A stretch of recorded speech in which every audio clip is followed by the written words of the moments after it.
together last year to exhibit work and talk about work and generally be artists in training. Well, wonderful Lozzie and Bex have created this wonderful group for all of us to share our ideas and come together as artists, and I think it's a wonderful thing so that we can get our work out to everyone and just show off what we can do. So. Creative Transit, it's sort of like a group of very individual artists, but that all have like the same sort of collective ideas and the same sort of goals, where they want to be and what they want to do in the art world. It's quite a good little group just for getting everyone together and just either give feedback, help each other out, or to actually collaborate. Yeah, it's great. Well, I think Creative Transit is it's a moving obstacle that no one can like get away from. Like no, it's just amazing, like people working together and like creating like some really cool art. Creative Transit started for the Free for Arts Festival in 2010. It's kind of spawned from there. Now it's this group that we have where we all want to exhibit things and we want to get together and talk about our work. So we do that, and together it's a lot easier than doing it just one person on their own. Yeah. I think it's unique because a lot of artist groups all have similar medias and work with similar themes, but we're all completely different individual and independent artists that work together to produce exhibitions. The name initially came from, it was one of our artists sort of suggested maybe doing an anagram, so we actually took interactive arts and reworded it around to actually spell Creative Transit. And that sort of reflects upon how all the students within Creative Transit are on interactive arts, so, or have been on interactive arts in the past. Well, we usually have a token artist as well that isn't on any course. They're just in it with us. That's what we don't just limit it to interactive art students, we do expand it out to like other artists as well, but primarily the main basis has been with interactive arts to sort of form a little support group within our course to try and help everybody out. Awesome.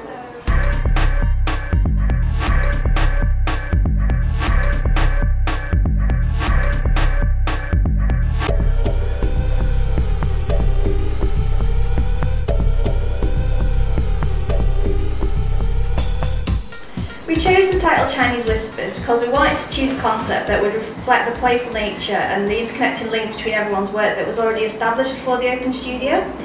It relates to the concept of the childhood game where you would take sort of a starting point and then each time it would be recreated, some element would have changed in some way. So to do this in an artistic manner, we've sort of took a starting point and then the next artist would then take an element of that and then but work with it in their own style, and so it would create a narrative throughout the gallery that would keep changing.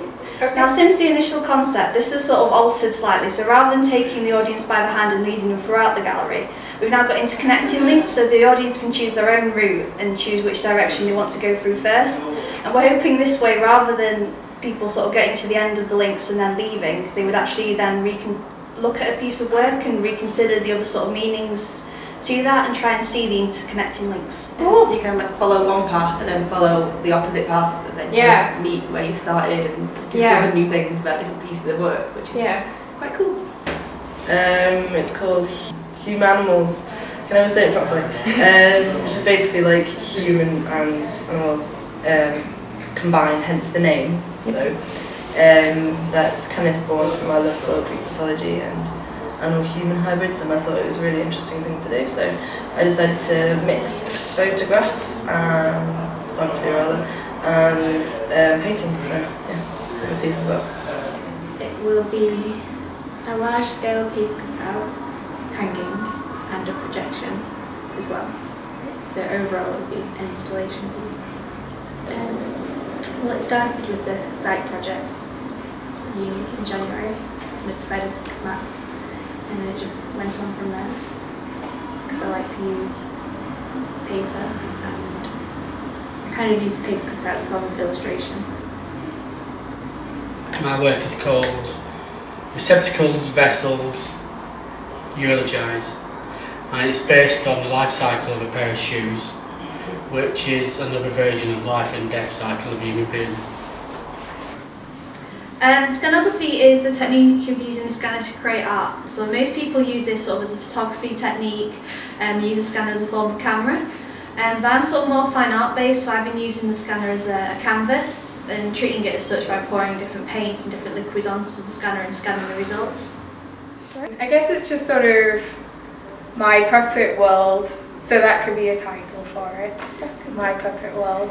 And it's just basically a collection of different things that I like and that are drawn, and like, so they're all combined together to make something, you know, a bit airy and spooky and everything like that. The piece I put in for this exhibition hasn't got a name because I can't find one for it, but I like it. Yeah, it was inspired by a little piece of graffiti I saw around Manchester ages ago. Yeah. So I've kind of expanded on that and made it bigger and changed the colours. I started with one piece, but for this piece it's now developed into 4 pieces and might get a bit bigger yet, depending on how I feel tomorrow. Okay. I don't really have a title for my piece. It's a load of patterns really, and it's a representative of the endosymbiotic process by which like cells divide and spread around Earth, and that's how we get life, pretty much. When we decided on work for the exhibition, I was having difficulty trying to find out what I would do, so I came up with the idea of using a drawing I did some time ago and developing it to fit in to the exhibition. So I'm hoping it's going to be a mobile cutout on black paper.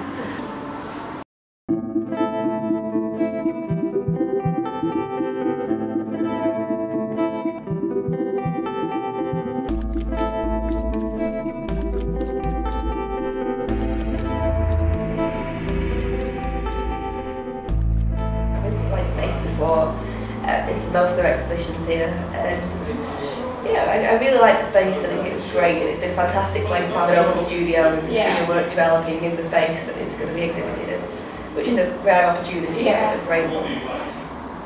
It's quite a nice space. It's a nice place to have a studio. I've been to Blank Space with a lot of previous exhibitions.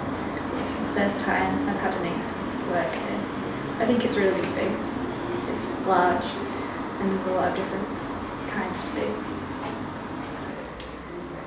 I don't know, it's also good to have like, you know, feedback from the blank media like people, because they're sort of like very on the ball and they know what they like and, you know, stuff, that sort of thing.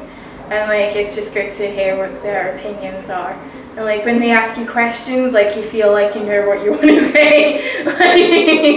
And like, I don't know, it's just good like to have people around you supporting you. I think being in sort of more of a gallery environment is quite different for CT, because in the past we've done things sort of at bars and just sort of very sort of small sort of venues. So actually being in a gallery environment is a lot more, I don't know, it's just a bit more exciting, and it's allowing people to sort of engage with the gallery itself, and with having the open studio it's allowing people to sort of collaborate, discuss ideas, and hopefully it's bringing us closer together as a collective. I think the open studio has been a fantastic idea. I've really enjoyed it, and I've learned an awful lot. The atmosphere is fantastic, and it's just great to see the way other people work. I think it's mint really, it's a real asset, especially that it's that close to uni. It's really good. I think it benefits the work working in the space that you're going to exhibit in. You should get a feel for the space you're going to, so you can kind of make your work to fit in the space that's around you, rather than making it in a studio and then putting it in a separate space. I think it flows better and it produces a more professional look at the end, because you've had all that time in the open studio to prepare it for that space, rather than have the space that you're going to exhibit in your head. Oh well, that's the difference. In uni, I actually don't have my own space. Here, like, we've got so much space. It's great. It's really good, especially when you're doing painting and stuff like that. So you've got so much space to do what you want to do. I don't have space at home anyway, and you know it's just so much better. That's good. I think I'm very fortunate to be involved with the group, and I think the organisers work very hard to get events together. It takes all the pressure off the rest of us, and we can just concentrate on our work.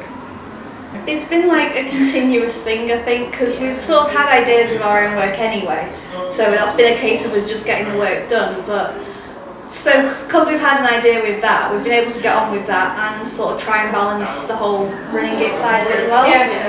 I think it's kind of helped us being artists as well, because we've got more idea of what artists want to see their work happening in the exhibition. Yeah. And also it's good that we've got a space we can just fill it ourselves. Cool. So.